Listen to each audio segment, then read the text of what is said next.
김건희가요, 이게 참 미친 여자예요, 미친 여자. 예, 김건희가 조선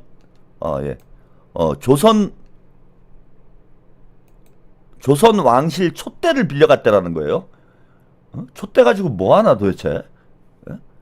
아니, 이게 공예품 9개를 빌려가 가지고 국가 유물을 빌려가서, 예, 그거 어디다 썼는지 국가 유물을 빌려갔다라는 희한한 보도가 나왔어요. 그래서 더불어민주당 소속, 예, 김교훈 문화체육관광위원장이, 방송에 이제 출연을 해서 한 증언입니다. 우리 대한민국 역사와 정체성을 가지고 있는 고궁을 사유해야 했던 부분들이 정말 국민들로서는 분개하지 않을 수가 없는 상황이었다. 김건희가 결국 고궁에 가서 용상에 앉은 거를, 봤다라는 거예요. 예. 그리고 그것도 모자라서 명성황후 침실인 곤영함까지 들어가서 윤석열과 둘이서 10분간 있었다는 거 아니냐. 둘이서 10분 동안 뭐를 했을까요? 예. 그냥 단지 한번 둘러보고, 거기 뭐 침실에 한번 앉아보고, 이런 일이라면은 둘만 들어갈 이유는 없죠, 그죠? 그렇지 않습니까? 근데 당시에 윤석열과 김건희가 명성황후 침실에 들어가가지고 10분 동안 둘만 있었다라는 거예요, 둘만. 이거 너무 느낌이 안 좋지 않습니까, 여러분? 제가 방송에서 이런 말씀을 좀 드려도 될런지 모르겠는데, 윤석열이 2023년도부터 계엄을 준비하고 있었기 때문에 지금 이제 계엄 준비 시점이 점점 당겨지고 있잖아요. 멀어지는 건가? 하여튼 뭐 당겨지고 있어요. 그래서 애초에는 총선 이후에 계엄을 준비한 거 아니냐, 이렇게 추측이 됐는데, 알고 보니까 지금 노상원 수첩을 확인을 해보니까 2023년부터 계엄을 준비를 했다라는 거예요. 그래서 저는 윤석열이 계엄을 한 시점을 언제라고, 계엄을 머릿속에 염두에 두고 준비하기 시작한 시점을 제가 언제라고 저는 판단을 하냐면요, 이른바 청담 게이트 술자리, 예, 그게 2022년 7월 달이죠. 그때 김앤장 변호사들하고 뭐 한동훈하고 등등 해서 청담동의 모 술집에 모여서 술을 먹었다. 예? 스톤 라이언님 몸 함부로 굴리는 것들이 하는 짓이죠, 뭐. 예. 그런 의혹, 청담 게이트 의혹이 있는 건 뭐 여러분들이 다 아실 테고, 예. 오늘 보니까 유탐사에서 이제 그와 관련된 또 방송을 하고 있던데, 청담 게이트 술자리 증언 중에 재밌는 증언이 하나 있어요. 예? 그 야부리박이 했던 증언 중에 어떤 증언이 있냐면은, 윤석열하고 김앤장 변호사들이 우리는 하나다를 외치면서 건배를 했다라는 거예요. 우리는 하나다를 외치면서 건배를 했다. 그런데 우리는 하나다 하면 여러분 생각나는 게 뭡니까? 하나회잖아, 하나회. 그리고 영화 서울의 봄을 보신 분들이 많을 거예요. 서울의 봄을 보면은 쿠데타 전야에 그 쿠데타 세력들이 전두환 집에 모여가지고, 예? 거기서 이제 뭐 유명한 얘기를 하잖아요. 뭐 실패하면, 성공하면 혁명, 뭐 실패하면 뭐 아닙니까? 뭐 이거 하잖아. 뭐 역적 아닙니까? 뭐 이런 반역 아닙니까? 뭐 이런 얘기를 하잖아요. 근데 그 자리에서 얘네들이 건배를 외칠 때 우리는 하나다를 외치면서 건배를 합니다. 그리고 윤석열이가 전두환이 을 존경한다는 투로 대선 때 얘기를 했어요. 자, 우리는 하나다라는 건배사는 쿠데타 결의의 건배사예요. 이걸 청담 게이트 술자리에서 이 김앤장 변호사들하고 윤석열 정권의 뭐 핵심 인물들하고 모여서 우리는 하나다를 외쳤다? 이거는 쿠데타를 저는 그 당시부터 윤석열이 염두에 두고 있었던 거 아닌가 이렇게 생각이 들어요.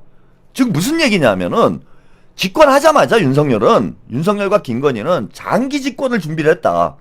장기 집권을 준비를 했고, 윤석열과 김건희가 장기 집권을, 대통령이 되자마자 장기 집권을 생각할 수밖에 없는 이유가 있어요. 제 방송을 계속 보신 분들은 기억을 하실 텐데, 윤석열이 대통령이 돼야 되는 이유, 그러니까 예컨대 이재명 대통령님이 대통령이 돼야 되는 이유는 너무나 명확하죠. 나라와 국민을 위해서 뭔가 자신이 의미 있는 일을 하기 위해서 대통령이 된 거예요. 문재인이 대통령이 된 이유는 뭡니까? 예? 문재인이 대통령이 된 이유. 그러니까 내가 대통령이 되고 싶어.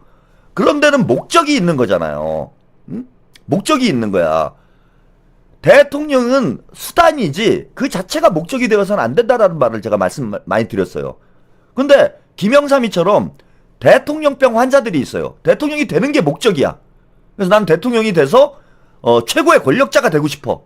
이거를 뭐 김영삼이는 중학교 때부터 뭐 그런 꿈을 꿨다고 그러죠. 근데 대통령이 꾸민 사람이 대통령이 되면 어떤 일이 생기냐 하면은 대통령이 막상 되고 나면 할 일이 없는 거예요. 목표가 상실돼. 목표가 없어지는 거야. 그 대표적인 예 중에 하나가 박근혜죠. 스톤 라이언님. 야부리박이 심수봉인가요? 신재순인가요? 실제로 보셨다라면은 이런 단어는 쓰지 않습니다. 예, 야부리박은 그냥 어쩌다 간 거예요. 예, 이세창의 연인이어서 예, 어쩌다 간 것이지. 심수봉 씨나 또 그 당시에 여대생으로 예, 얘기되던 분하고 비교를 할 인물은 아닙니다. 예, 그렇게 보시면 돼요. 예, 야부리박의 그 실물을 보신 분들은 그런 얘기를 쉽게 하지 않습니다. 상당히 상태가 심각합니다. 제가 볼 때.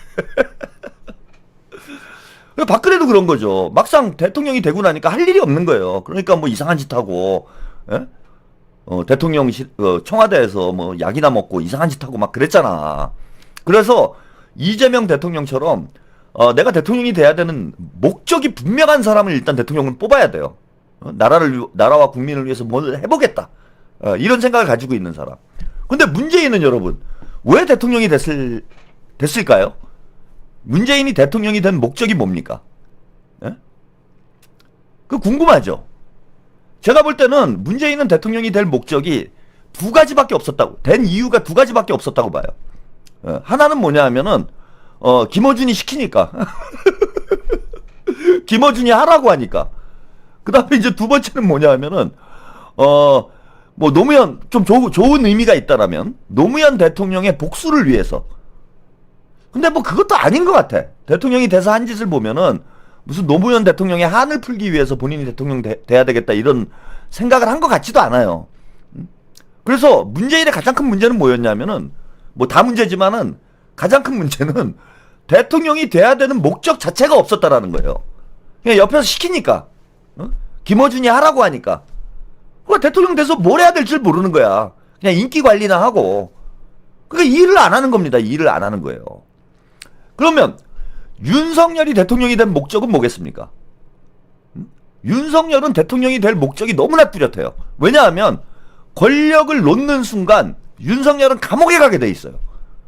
그래서 제가 뭐 누차 말씀을 드렸던 얘기인데 윤석열은 감옥에 가지 않기 위해서 대통령이 된 거예요. 윤석열과 김건희가 대통령이 된 참 대한민국 헌정사상 가장 특별한 이유로 대통령이 된 사람인데 대통령이 된 목적이 뭐냐? 감옥에 안 가려고 대통령을 했다라는 거야. 근데 이게 문제는 뭐냐 하면 대통령이 임기가 있어요. 5년이 지나면은 감옥에 가게 돼 있어, 대통령은. 그런 거잖아. 무조건 감옥에 가는 거잖아요, 이제. 즉, 대통령이 됐다고 해서 영원히 감옥에 안 가는 게 아니라 5년 동안만 대통령 감옥 가는 게 미뤄진다는 거예요. 그래서 결국은 감옥에 가게 된다. 그런데 감옥에 너무 가기 싫기 때문에 그걸 회피하기 위해서 대통령이 됐는데 5년 뒤면 내가 감옥에 가야 되는 운명에 놓여 있어. 그럼 이걸 막을 방법이 뭐겠습니까, 여러분? 감옥에 안 갈 수 있는 방법. 윤석열은 감옥에 가지 않기 위해서 대통령이 됐는데 5년 뒤면 대통령이 감옥에 갈 수밖에 없어. 그러면 내가 감옥에 가기 싫어. 그럼 어떻게 하면 됩니까? 계속 대통령을 하면 되는 거잖아요. 그래서 희한한 목적이 생긴 거예요. 희한한 목적이. 야, 내가 대통령이 감옥에 안 가기 위해서 대통령이 됐는데 계속 또 감옥에 안 가기 위해서 쿠데타를 해야 되겠다. 이런 생각을 하게 됐다라는 거야. 그래서 2022년 대통령 취임하고 얼마 되지 않은 시점부터 제가 볼 때는 쿠데타 모의를 생각을 하고 있었다라는 거예요. 쿠데타 생각을. 난 감옥에 안 가기 위해서 장기 집권을 해야 되겠다. 이 생각을 했고 집권 기간 내내 그걸 준비한 거예요. 그걸 준비한 거고, 저는 한동훈하고 틀어진 이유도 거기에 있지 않나 싶어요. 한동훈은 이제 거기에 동일할 수 없는 거지. 윤석열이 계속 장기 집권을 하면, 윤석열과 김건희가 장기 집권을 하면 본인한텐 기회가 안 오는 거잖아. 그래서 윤한 갈등이 불거지게 된 그 근본 출발점은 윤석열과 김건희가 장기 집권 시도를 구체화하는 시점부터 한동훈이는 윤석열하고 같이 못 가겠다라고 판단한 거예요. 자칫 잘못하면 본인이 이기분 꼴이 나겠다. 내가 이기분 꼴이 나겠다. 그럼 나중에 뭐 지가 총 쏘고 죽는 거지. 그때부터 틀어지기 시작한 거 아닌가. 단지 김건희 문제만을 놓고 티격태격한 게 아니라, 예, 그 계엄 이전부터, 예, 당대표 되기 이전부터 한동훈하고 윤석열하고 문제가 생기기 시작한 거잖아요. 그렇게 따져보면은 청담동 술자리에서 얘네들이 모여가지고 우리는 하나다를 외친 이유가, 저는 그게 쿠데타 예비 음모다. 쿠데타를 진행할 핵심 세력들이 모여가지고, 예, 술자리를 한 게 아니냐. 이 얘기를 제가 좀 뭐 길게 말씀을 드렸는데, 그렇게 따져보면 요 사건, 예, 용상에 가서 앉아보고, 예, 명성하고 침실에 들어가가지고 둘이 10분 동안 있었다. 아니, 가가지고 구경하는데 보좌관들, 비서진들까지 물르고 둘만 들어갈 이유가 없잖아요. 둘만 들어갈 이유. 굳이 둘만 들어가가지고 10분 동안 뭘 했겠냐 이거예요. 제가 볼 때는 이거는 무속적인 이유가 있지 않았나 싶어요. 용상에 앉아보고 명성황후 침실에 들어가보고 이런 짓들을 한 게 무속적인 이유가 있지 않았나. 그리고 둘만 들어가서 무엇을 했다. 이게 어떤 무속행위를 하기 위해서 둘만 들어가서 10분 동안 있었던 것이 아니냐. 근데 이제 그 무속행위라는 것이 우리의 상상을 초월하는 그런 행위가 아니었을까. 예, 윤석열이라면은 10분이면 충분한 거죠. 예? 윤석열이라면은 10분이면 충분하다. 예? 이것도 한번 좀 파봐야 돼요. 뭐 건진을 족치건 누구를 족치건 간에, 예, 그 주변에 있는 점쟁이들을 족쳐가지고 도대체 니네들 명성하고 침실에 가서 10분 동안 뭘 했냐.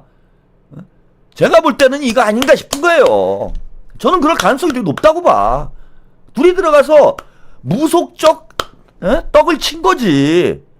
그리고 윤석열이라면 10분이면 충분하죠. 모든 일을 다 끝내고 얼마든지, 그래갖고 무슨 뭐 기운을 받아가지고 뭘 어떻게 한다, 뭐 이런 거 아닌가 싶어 나는. 그러기엔 또 10분이 너무 긴 것 같기도 하고요. 예. 근데 그 정도로 끝난 문제가 아니라 대통령 비서실이 국가유산청 국능유적본부장에게 왕실 공예품 대여를 문의를 했고, 예, 실제 대여를 해줬다라는 거예요. 왕실 국가 유물을 대여를 해줬다라는 거예요. 그것도 정말 개탄스럽기 그지없다.